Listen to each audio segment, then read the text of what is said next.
This is a bushingfix.com installation video for the IM2 kit.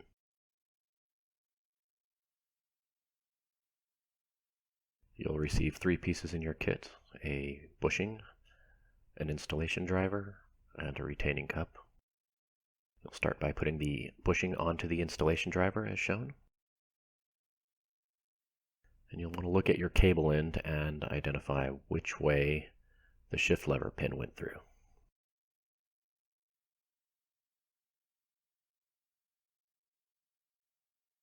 And you'll want to place the bushing and installer in the same direction.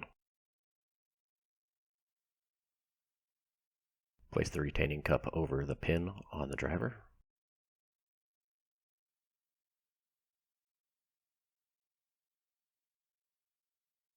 And take some pliers and squeeze it a few times to drive the bushing into the cable end.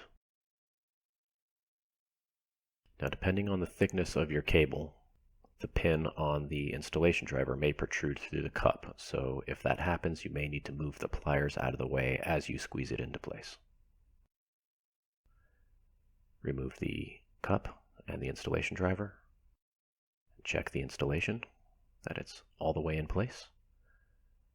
And put your cable and your new bushing back on the shift lever.